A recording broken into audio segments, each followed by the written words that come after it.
Good morning, good afternoon, or good evening wherever you are from. Welcome back to a new episode of Daily Insights. Before we start, please subscribe to this channel and hit that bell icon.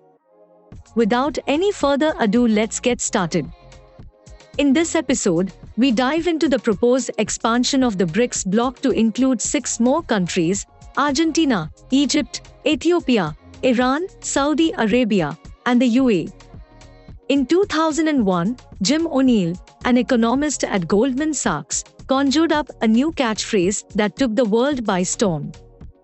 Okay, that's a bit of a stretch, but the acronym certainly created a ripple. It was called BRIC. See, the world was reeling from the terrorist attacks in the US and needed something positive to cling to.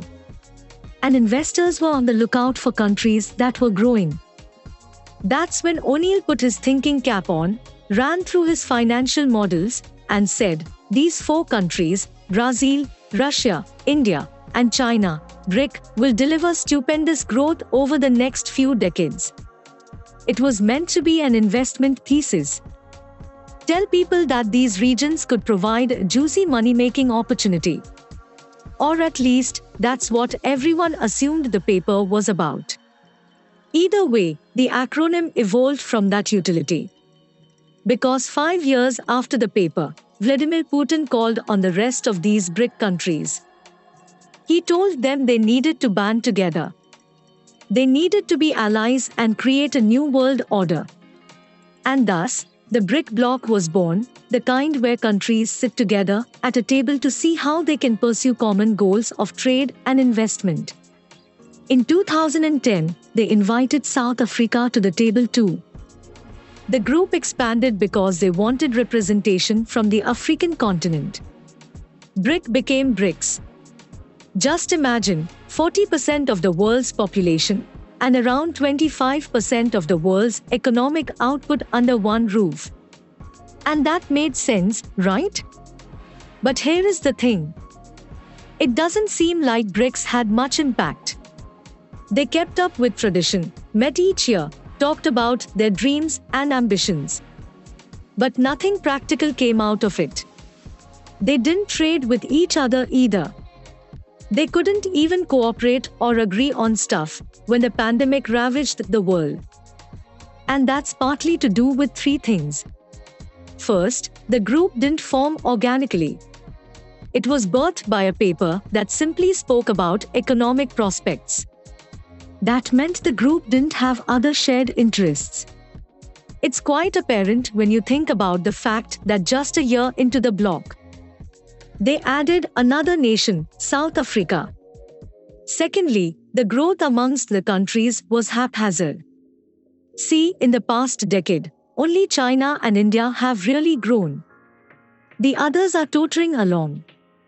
For instance, China's output of $19 trillion this year will be 50 times that of South Africa's. This means they have more clout in how to conduct affairs too.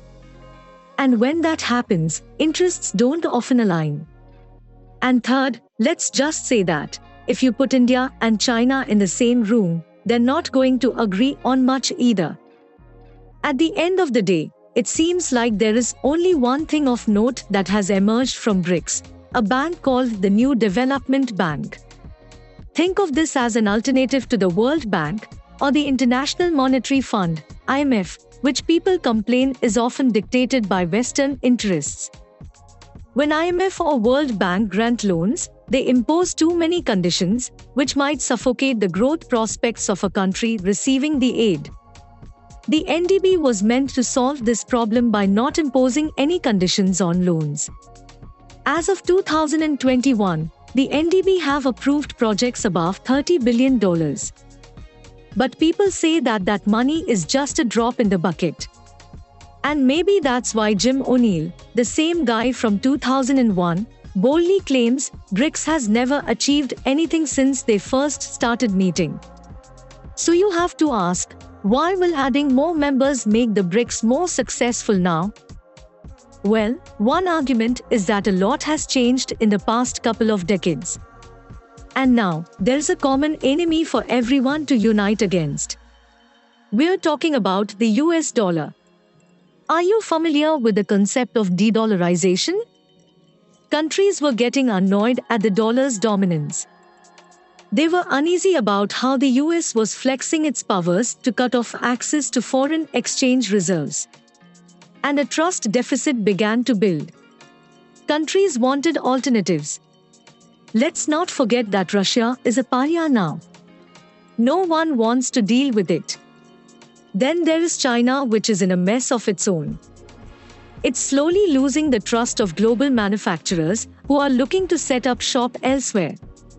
So the BRICS expansion is simply their way of getting more non-Western countries on their side. The geopolitical stance, at least for now, seems to be clearly anti-West. And for starters, the NDB wants to start dealing in non-dollar currencies. They expect 30% of loans to be handed out in local currency. So if India wants some money, NDB will give it in rupees and not dollars.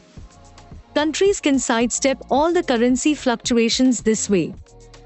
Also, the thinking is that if enough countries band together, they'll be more amenable to trading in each other's currencies.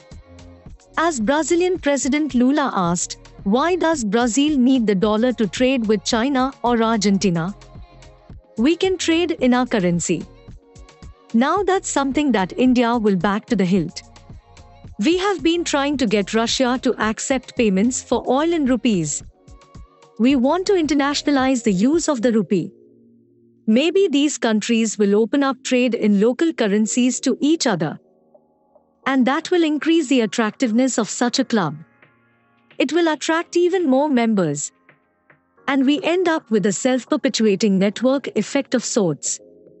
Also, when new members come in, the economic resources available to the group could inch up. For instance, think about Saudi Arabia, Iran, and the UAE being a part of this bloc. That means BRICS Plus could end up controlling 42% of the world's oil output. Then, the West might have to listen to their demands. So yeah, it does seem like there is a possibility for BRICS Plus to finally have an impact and break the Western world order. But for that, they first need to find the will to cooperate and work together. It can't be just on paper. Until then, have a nice day. If you like this episode, then give a thumbs up. Don't forget to subscribe to see more such insights. Thank you very much for tuning in, and I will see you in the next one.